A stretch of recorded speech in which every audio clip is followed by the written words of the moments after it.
ಸ್ನೇಹಿತರೆ, ನಮ್ಮ ವಿಡಿಯೋ ನೋಡುತ್ತಿದ್ದರೆ ದಯವಿಟ್ಟು ನಮ್ಮ ಚಾನೆಲ್ ಅನ್ನು ಸಬ್ಸ್ಕ್ರೈಬ್ ಮಾಡಿ. ನಿಮ್ಮ ಬೆಂಬಲವೇ ನಮ್ಮ ಶಕ್ತಿ.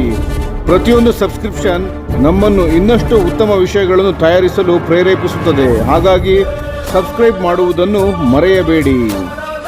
ನಮಸ್ಕಾರ ಗೆಳೆಯರೇ, ದೇಶ ಪ್ರೇಮಿಗಳೇ, ನಮ್ಮ ಯೂಟ್ಯೂಬ್ ಚಾನಲ್ಗೆ ಸ್ವಾಗತ ನಿಮಗೆ.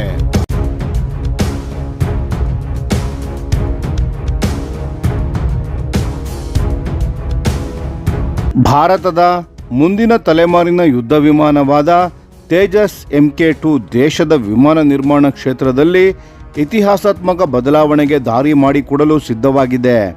ಮೊಟ್ಟ ಮೊದಲ ಬಾರಿಗೆ ಭಾರತದಲ್ಲಿ ನಿರ್ಮಾಣವಾಗುತ್ತಿರುವ ಯುದ್ಧ ವಿಮಾನದ ಯೋಜನೆ ಒಂದು ಆಧುನಿಕ ಪ್ರೀ ಸ್ಟಫ್ಡ್ ಫ್ಯೂಸಲೇಜ್ ಉತ್ಪಾದನಾ ತಂತ್ರಜ್ಞಾನವನ್ನು ಅಳವಡಿಸಿಕೊಳ್ಳುವ ಸಾಧ್ಯತೆ ಇದೆ.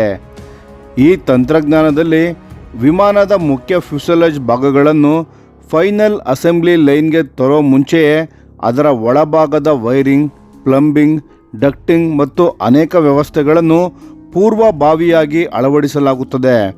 ಸರಳವಾಗಿ ಹೇಳಬೇಕೆಂದರೆ ವಿಮಾನದ ಭಾಗಗಳು ಈಗ ಖಾಲಿಯಾಗಿ ಇರುವುದಿಲ್ಲ, ಬದಲಾಗಿ ಪೂರ್ಣವಾಗಿ ತಯಾರಾದ ಸ್ಥಿತಿಯಲ್ಲಿ ಅಸೆಂಬ್ಲಿ ಲೈನ್ಗೆ ಬರಲಿವೆ.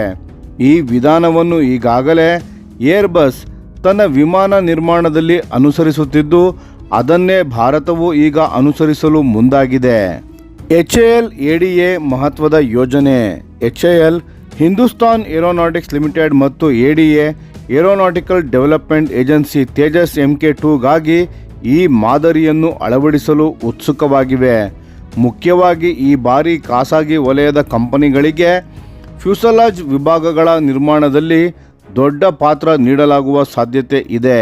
ತೇಜಸ್ MK1Aನಲ್ಲಿ ಇರುವ ಸಮಸ್ಯೆಗಳೇನೆಂದರೆ, ಪ್ರಸ್ತುತ ತೇಜಸ್ MK1A ವಿಮಾನದಲ್ಲಿ ಬಹುತೇಕ ಎಲ್ಲ ಒಳಗಿನ ವೈರಿಂಗ್, ಪೈಪ್ಗಳು, ಡಕ್ಟ್ಗಳನ್ನು HALನ ಫೈನಲ್ ಅಸೆಂಬ್ಲಿ ಲೈನ್ನಲ್ಲೇ ಅಳವಡಿಸಬೇಕಾಗುತ್ತದೆ.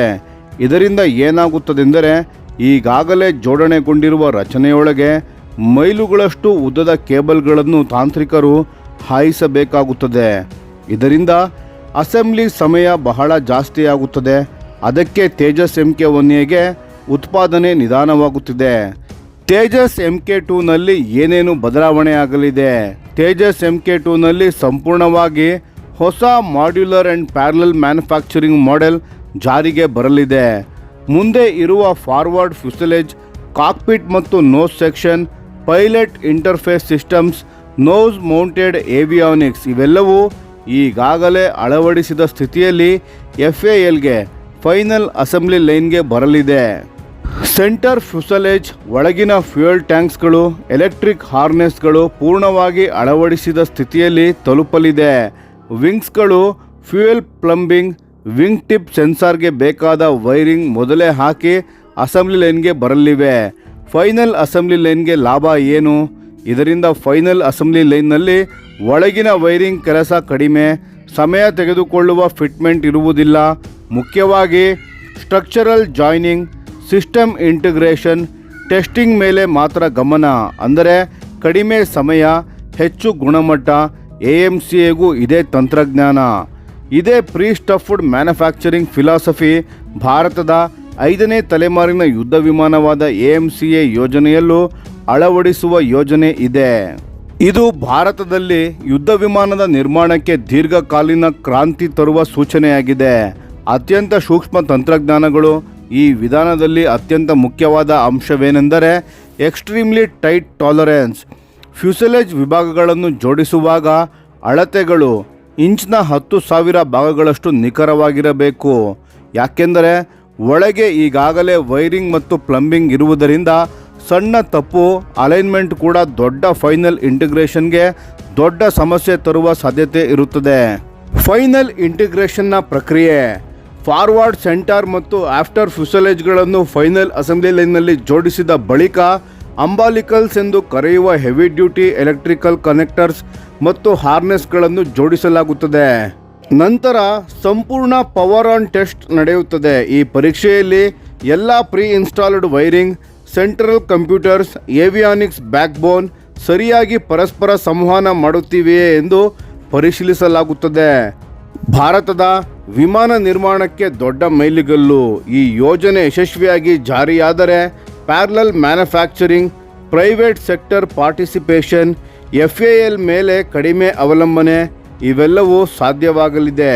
ತೇಜಸ್ MK2 ಭಾರತದ ಯುದ್ಧ ವಿಮಾನ ನಿರ್ಮಾಣದಲ್ಲಿ ಉತ್ಪಾದನೆಯ ವೇಗ, ಗುಣಮಟ್ಟ ಮತ್ತು ವಿಸ್ತರಣೆಗೆ ಹೊಸ ಮಾನದಂಡಗಳನ್ನು ಸ್ಥಾಪಿಸಲಿದೆ. ಮುಂಬರುವ ದಶಕಗಳಲ್ಲಿ ಭಾರತ ಹೆಚ್ಚಿನ ಸಂಖ್ಯೆಯಲ್ಲಿ ಯುದ್ಧ ವಿಮಾನಗಳನ್ನು ಸೇರ್ಪಡೆಗೊಳಿಸುವಾಗ ಈ ತಂತ್ರಜ್ಞಾನ ಅತ್ಯಂತ ಪ್ರಮುಖ ಪಾತ್ರ ವಹಿಸಲಿವೆ.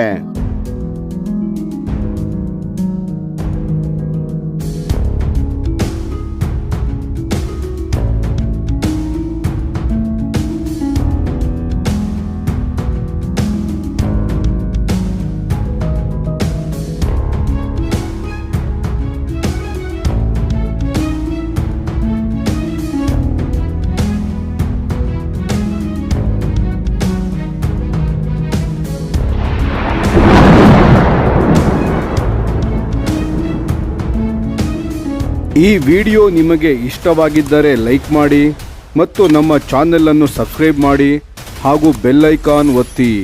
ಯಾವ ಅಪ್ಡೇಟ್ಗೂ ಮಿಸ್ ಆಗಬೇಡಿ. ಡಿಫೆನ್ಸ್ ಸುದ್ದಿಗಳನ್ನು ತ್ವರಿತವಾಗಿ ಪಡೆಯಿರಿ.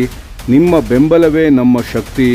ಭಾರತ ಬಲಿಷ್ಠವಾಗಲಿ ಎಂದು ಆಶಿಸುತ್ತಾ ಭಾರತ ಮಾತೆಗೆ ಜೈ. ಧನ್ಯವಾದಗಳು.